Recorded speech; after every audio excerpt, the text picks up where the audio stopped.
Officials at the scene estimate 8 people were unaccounted for were unaccounted for. That number might change. 2 have been rescued, 1 without injury, 1 in critical condition. And the search and rescue operation is continued for all those remaining. Everything so far indicates that this was a terrible accident. At this time, we have no other indication, no other reason to believe there was any intentional act here.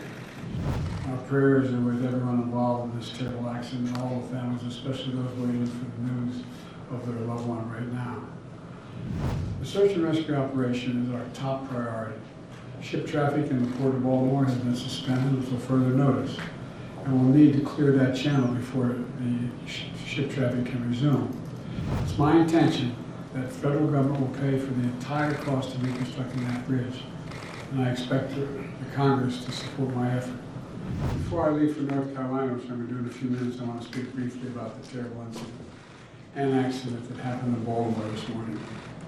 At about 1:30, a container ship struck the Francis Scott Key Bridge, which I've been over many, many times, commuting from the state of Delaware, either on train or by car. I've been in Baltimore Harbor many times. And the bridge collapsed, sending several people and vehicles into the water, into the river. And multiple U.S. Coast Guard units, which were stationed very nearby, thank God, were immediately deployed along with local emergency personnel. And the Coast Guard is leading the response to the port, where representatives from the Federal Highway Administration, the FBI, Department of Transportation, the Army Corps of Engineers, as well as Maryland officials and Baltimore Police and Fire, are all working together to coordinate an emergency response. Officials at the scene estimate 8 people were unaccounted for were unaccounted for. That number might change. 2 have been rescued, 1 without injury, 1 in critical condition.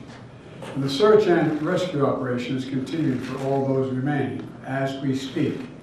I spoke with Governor Moore this morning, as well as the Mayor of Baltimore, the county executive, both United States senators and the congressman.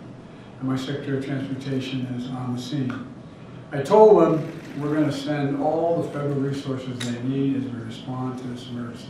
I mean all the federal resources. We're going to rebuild that port together. Everything so far indicates that this was a terrible accident. At this time, we have no other indication, no other reason to believe there was any intentional act here.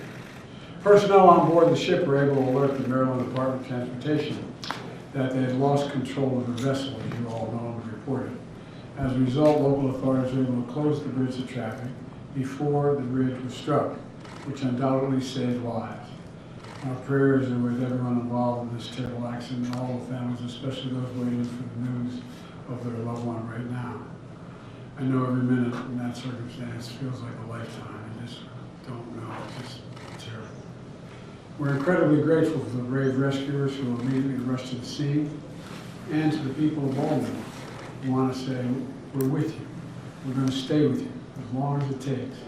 And like the governor said, you're Maryland tough, you're Baltimore strong, and we're going to get through this together. And I promise we're not leaving. Here's what's happening now. The search and rescue operation is our top priority. Ship traffic in the Port of Baltimore has been suspended until further notice, and we'll need to clear that channel before the ship traffic can resume. The Army Corps of Engineers is on the spot and is going to help lead this effort to clear the channel. The Port of Baltimore is one of the nation's largest shipping hubs, and I've been there a number of times as a senator and as vice president. It handles a record amount of cargo last year. It's also the top port in America for both imports and exports of automobiles and light trucks.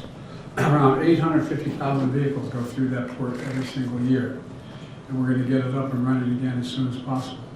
15,000 jobs depend on that port, and we're going to do everything we can to protect those jobs and help those workers. The bridge is also critical for travel, not just for Baltimore, but for the Northeast Corridor. Over 30,000 vehicles cross the Francis Scott Key Bridge on a daily basis. It's virtually, it's one of the most important elements for the economy in the Northeast and the quality of life. My transportation secretary is there now.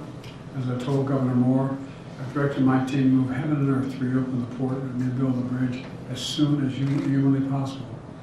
And we're going to work hand in hand with the support of Maryland to support Maryland whatever they ask for. We're going to work with our partners in Congress to make sure the state gets the support it needs. It's my intention that the federal government will pay for the entire cost of reconstructing that bridge. And I expect the Congress to support my effort. This is going to take some time. The people of Baltimore can count on us, though, to stick with them at every step of the way until the port is reopened and the bridge is rebuilt. You know, we're not leaving until this job is done. We're not leaving until then. So I just want to say God bless everybody everyone harmed this morning and their families.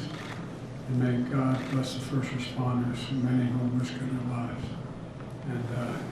And the reason I'm not going to take a lot of questions is the remaining issues that are open, and we've got to determine what's going to happen in terms of the rescue mission and the like. But do you plan to go to Baltimore, sir? And if so, how quickly?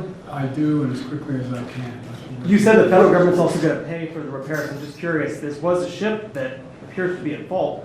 Is there any reason to believe that the company behind the ship should be held responsible? And then also, that should be, but we're not going to wait till that happens. We're going to pay for it to get the bridge rebuilt and open.